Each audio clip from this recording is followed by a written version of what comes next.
Tenu du 28 au 29 janvier de l'année en cours, le Congrès, en sa troisième édition du Parti pour le développement et la solidarité sociale, PDS, parti de l'opposition dans la commune d'Ovendo, c'est dans le sud de Libreville, au Gabon, congrès au cours duquel où le bureau national de cette formation politique a connu un mouvement de chaises musicales avec le président Séraphin Dao Rembogo réélu pour un bail de 5 ans. Madame, Messieurs, merci de nous rejoindre sur Gabon Première dans le cadre de cet entretien. J'ai justement le plaisir de recevoir Jean de Dieu Yembi Mangala, secrétaire général du PDS. Monsieur le secrétaire général, bienvenue sur Gabon Première et notre chapeau de questions. Merci. Le Parti pour le développement et la solidarité sociale, parti de l'opposition, monsieur le secrétaire général, permettez que je puisse faire un torse un peu à notre protocole d'interview. C'est une préoccupation qui taraude mon esprit. Le PDS est-il toujours dans l'opposition? Merci, monsieur le journaliste. D'abord, avant de commencer mon propos, si vous me le permettez, allez-y. Je souhaiterais d'abord remercier la RTG qui nous donne l'occasion de venir nous exprimer sur votre plateau.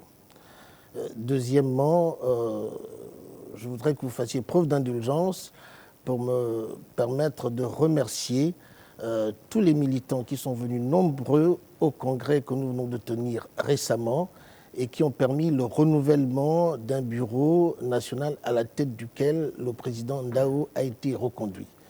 Donc, que ces nouveaux responsables du parti sachent que nous avons du travail et j'en profite pour les en féliciter. Très bien. Maintenant, pour venir à votre question, effectivement, nous venons de tenir notre 3e congrès ordinaire, aux dates que vous venez d'indiquer. Il y a naturellement eu un certain nombre d'aménagements, notamment au niveau du bureau national, avec un ensemble de résolutions que nous avons prises. Nous allons y revenir. Le PDS est-il toujours une formation de l'opposition? Bien entendu, le PDS est une formation de l'opposition républicaine, responsable et citoyenne.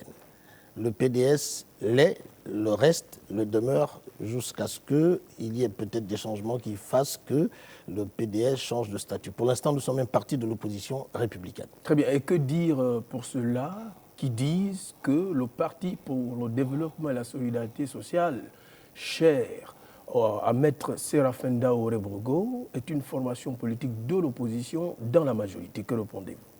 Je vais vous répondre succinctement. Non, il n'y a que dans la tête des gens un certain nombre d'acteurs politiques, même de citoyens, disent un certain nombre de choses lorsqu'ils n'en ont pas la maîtrise.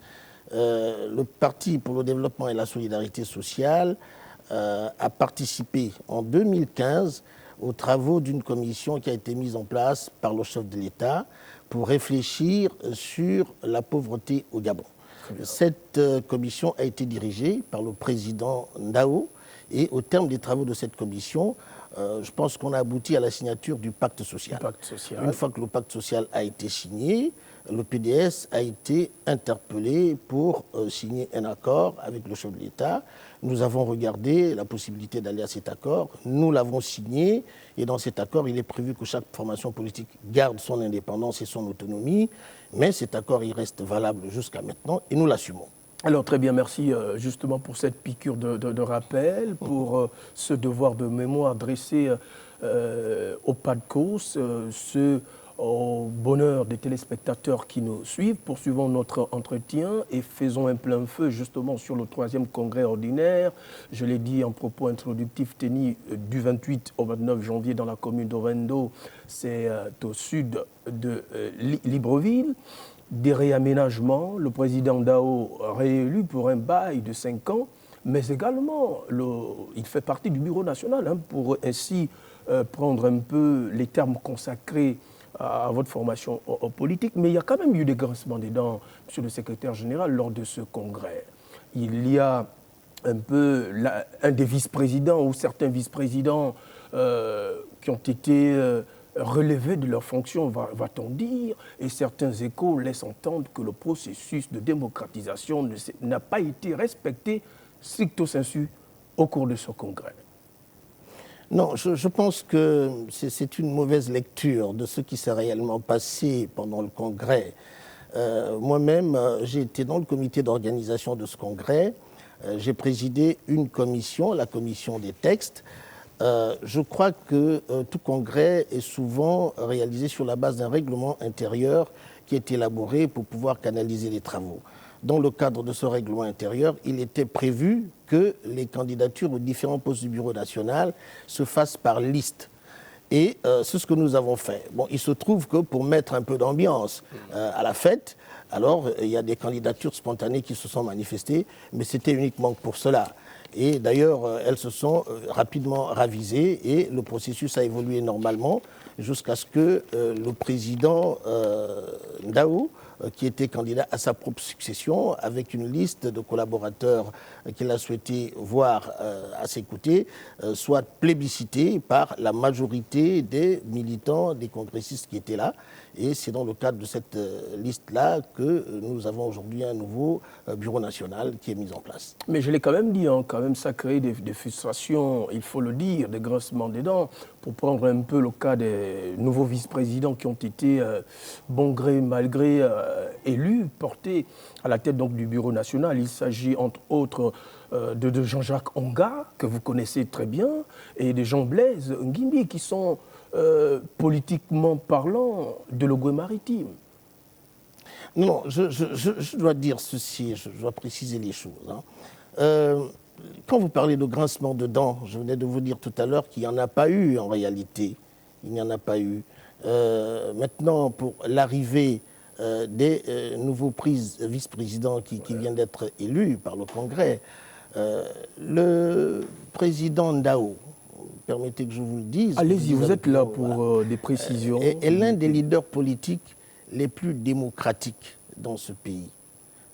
Nous connaissons un certain nombre de formations politiques où les chefs de parti, les leaders, généralement viennent à imposer une forme de dictat dans le fonctionnement, n'est-ce pas, de ces organes, de ces institutions. Ce n'est pas le cas au PDS. Le président laisse parler les militants, il leur donne la liberté de s'exprimer conformément aux textes qui régissent notre parti politique. Et dans ce cadre-là, les gens qui étaient candidats, qui ont postulé, ont postulé. Les vice-présidents auxquels vous faites allusion, qui seraient tous de l'Ogooué-Maritime, le président, ce n'est pas le critère fondamental qui était le critère déterminant pour choisir X ou Y à tel niveau. Il est évident que nous tenons compte de ce que le Gabon, c'est 9 provinces, c'est une cinquantaine d'ethnies, mais il faut également s'assurer de ce que les personnes que l'on porte à des responsabilités ont la capacité de gérer ces responsabilités. Il faut tenir compte de la géopolitique, un concept qui était cher, si vous me le permettez, à feu Omar Bongo Ondimba, qui a piloté ce pays pendant près d'une cinquantaine d'années. Et c'est bon que dans une formation politique, il y ait de la démocratie, c'est bon que toutes les ethnies soient représentées. Les deux vice-présidents qui sont aujourd'hui les vice-présidents du PDS ne sont pas tous des hommes de Port-Gentil. Non, mais politiquement, ils sont de l'Ogooué-Maritime, politiquement parlant. Ça, c'est vous qui le dites. Ils sont de l'Ogooué-Maritime. Jean-Blaise Ngimbi, je pense qu'il est maire d'Omboué. Politiquement, il est de l'Ogooué-Maritime. Jean-Jacques Onga, politiquement, de l'Ogooué-Maritime. Mais écoutez, je vais répondre un petit peu. C'est justement pour parler sur le grincement des dents, cette frustration. Vous insistez là-dessus et je vais vous répondre. Le Parti pour le développement et la solidarité sociale dispose aujourd'hui d'un ensemble d'élus. Très bien. Ces élus, nous les avons obtenus à l'occasion des dernières élections locales et législatives de 2016-2018. Très bien. Il y a des coins dans la République, des sites politiques où le parti a eu une fournée d'élus qui ont été, j'ai envie de dire, portés dans les assemblées départementales, les assemblées communales, par la capacité de travail de ces différents responsables. Il est quand même bon de relever que lorsque, dans un site, lorsque, à un endroit donné, les militants, j'ai envie de dire, se mettent au fourneau, travaillent d'arrache-pied pour produire des résultats concrets pour le parti, il faut quand même avoir l'honnêteté morale et intellectuelle, je dirais même l'honnêteté politique, de les récompenser. Donc ça n'a rien à voir avec une question de province ou d'ethnie, loin s'en faut. Très bien, donc vous faites bien de le relever, monsieur le secrétaire général Jean de Dieu Yembi Mangala. Vous parlez un peu des résultats lorsque je repars un peu dans mes petits papiers, je vois Malinga qui a donné au Parti pour le développement et la solidarité sociale pas mal d'élus. Je vois Mandjindolo également, je vois Lambaréné. Lorsque nous regardons un peu cette configuration nouvelle du PDS, Malinga Ndolou ne s'y retrouve pas, on va dire, au devant de la scène ou en loge officielle au sein de votre formation politique, pour vraiment rester logique dans votre cheminement. Monsieur le journaliste. Je vous prie, monsieur Yembi Mangala. La République gabonaise, c'est plus d'une cinquantaine de départements. C'est 9 provinces. Malinga est dans l'Angouni. Mandji est dans l'Angouni. Très bien. L'Angouni n'est pas fier aujourd'hui d'avoir pour secrétaire général un de ses fils? Ben, il répondra même, je suis là pour poser une question. Poursuivez. Bon, aujourd'hui, l'Angouni a un représentant au plus haut niveau du parti en tant que secrétaire général, l'un des principaux collaborateurs du président, à un niveau de responsabilité suffisamment élevé. Je pense que les militants de Malinga, d'ailleurs, qui faisaient partie de la même délégation que moi, les militants de Mandji, ce sont eux qui ont porté cette candidature. Très bien. N'est-ce pas? Qui a été validée par le Congrès. Très bien. Donc, il n'y a pas de problème, il n'y a pas eu de problème à ce niveau-là. Très bien. Nous allons très rapidement, soyez-en rassurés, terminer avec ce dossier, mais juste encore une toute petite préoccupation irrelative, le règlement. Vous parlez du règlement du Congrès, mais lorsqu'on regarde un peu le règlement intérieur et les statuts du PDS doivent se présenter, vous me rectifierez, au cours de ce type d'élection, les membres du bureau national. Or, il y a eu un règlement intérieur qui a été élaboré in situ, va-t-on dire, pour écarter probablement d'autres candidatures. Est-ce à dire, monsieur le secrétaire général, que les vice-présidents, le vice-président sortant ont démérité et selon encore certains échos, leur candidature leur avait été demandée par les cadres de votre parti qu'ils soient mis en retrait.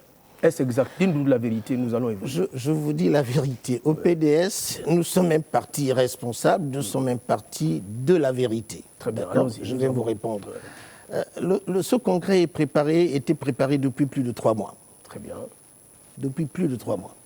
Donc, depuis plus de 3 mois, nous avions pratiquement toute l'organisation du congrès mise au point. Très bien. Donc, le règlement intérieur de ce congrès était préparé depuis plus de 3 mois. Très bien. Donc, tous les militants responsables, en commençant par les membres du bureau national qui auraient pu postuler, n'est-ce pas, à leur reconduite ou à d'autres postes, ils avaient le temps de pouvoir le faire. Ce qui n'a pas été le cas pour ceux auxquels vous faites allusion. Je vous disais tantôt qu'au cours de l'élection, il y a eu des candidatures spontanées qui se sont manifestées pour mettre un petit peu d'ambiance. Et encore que tous ceux qui ont été plus ou moins, comme vous le dites, relevés de leurs fonctions au poste qu'ils occupaient par le passé, ils ont été redéployés à d'autres postes. Je ne comprends pas cette attitude d'un certain nombre de compatriotes qui pensent que lorsqu'ils rentrent dans une organisation, ils obtiennent un poste, il faudrait qu'ils en fassent, j'ai envie de dire, un titre foncier. Non, les techniciens se relaient au bas de l'ouvrage. Aujourd'hui, vous êtes à une responsabilité, ça peut durer le temps que ça dure, et à un autre moment, on peut vous appeler à d'autres responsabilités, quelquefois plus importantes ou plus intéressantes.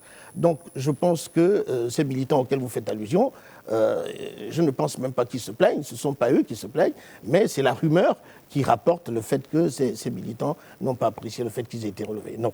Dans tous les cas, soyez-en rassurés, nous sommes un plateau sérieux, nous prenons tout le temps de recouper, de vérifier les informations, nous ne versons pas dans aucune rumeur, lorsque nous posons des questions, c'est que nous avons recoupé l'information. Monsieur le secrétaire général, poursuivons donc cet entretien, encore dans le volet récrimination, les récriminations qui sont faites au président, au bureau national du PDS, vous êtes là pour éclairer, pour édifier la lanterne des uns et des autres. C'est important pour vous, pour la bonne continuité et la bonne marche. Tout à fait. D'autres récriminations, disais-je, le maître Séraphin Dao, dans le cas des éventuelles nominations, que ce soit ou propositions, dans le cadre républicain, ferait un peu dans une sorte de nombrilisme. Exemple, la présence au gouvernement de Mme Carmen Dao également, qui serait à l'origine de certains départs que vous avez enregistrés au sein de votre formation politique? Je vous dis tout de suite, d'abord, je ne suis pas informé, c'est vous qui me l'apprenez. C'est notre travail de relayer. Absolument, vous avez parfaitement raison. Mais à ce sujet, le PDS est présent au gouvernement depuis un certain temps. Madame Carmen Dao n'est pas le premier militant à avoir accédé aux responsabilités de ministre de la République dans le gouvernement. Très bien. Nous avons eu Joël Pono, Monsieur Pono Opapé, oui, qui a été ministre, n'est-ce pas, dans un gouvernement de la République. Il n'était pas un fils Ndao. Aujourd'hui, nous avons Carmen Dao, qui est une militante méritante, qui travaille correctement et qui fait honneur au PDS en étant membre du gouvernement où elle essaie d'apporter sa contribution, n'est-ce pas, au travail gouvernemental. Très bien.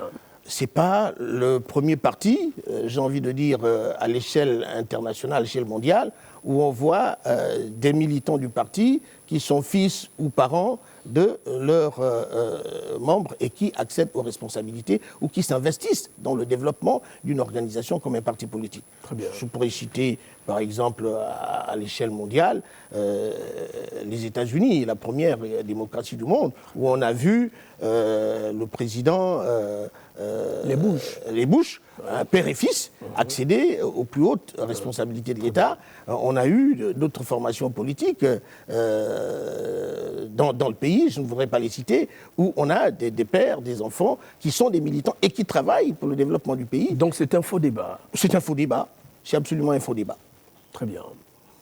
Un faux débat, il y a eu également des recommandations, j'allais dire une ribambelle de recommandations, parmi lesquelles la reconquête, le mot d'ordre donc lancé aux militants par son président, Maître Séraphin Ndao Rembogo.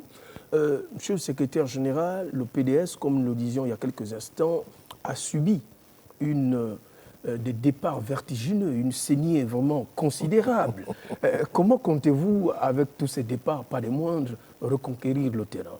Non, là également, j'apprécie l'ardiesse avec laquelle vous me posez toutes ces questions, mais nous avons en matière à apporter des réponses, rassurez-vous. Très bien. D'abord, c'est un peu exagéré de dire qu'il y a eu une saignée de départ.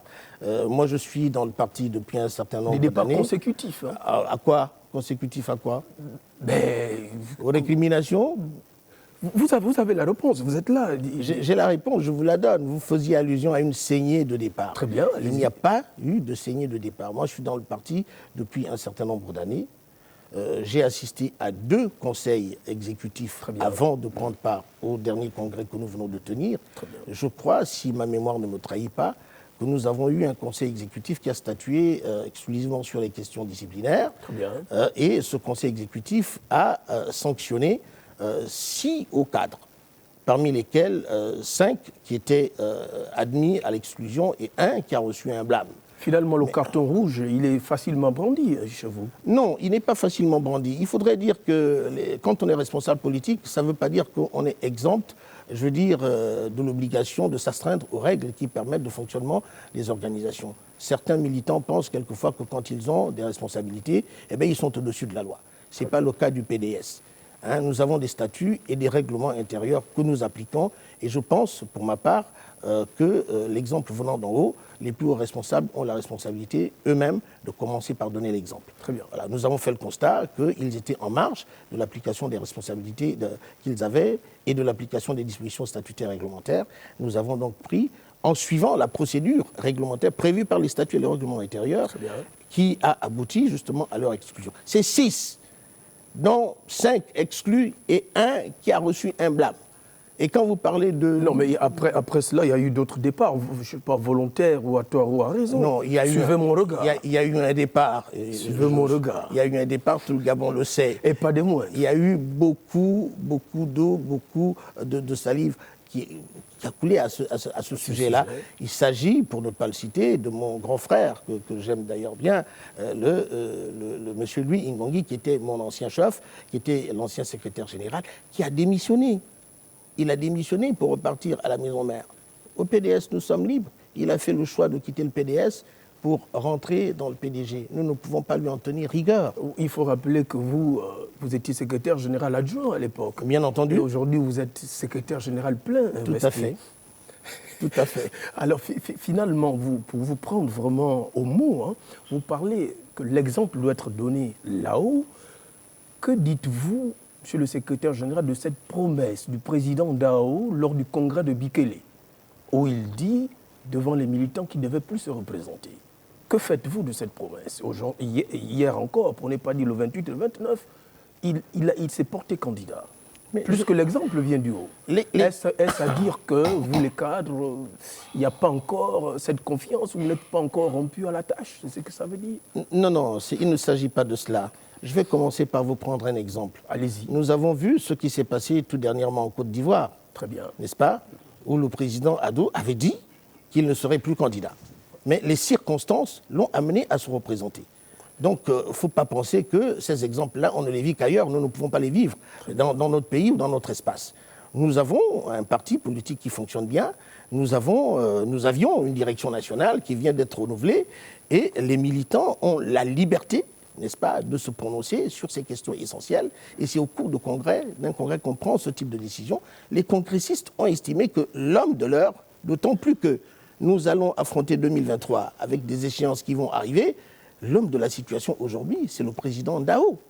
Ce n'est pas une insulte que de pouvoir penser que notre leader, qui a aujourd'hui la capacité et la sagesse nécessaire de pouvoir conduire le PDS et d'aspirer justement à assumer des responsabilités plus importantes dans ce pays, n'eût pas été désigné candidat. Je ne pense pas. C'est le Congrès qui a décidé qu'il revienne aux affaires. C'est le Congrès qui a décidé de le reconduire.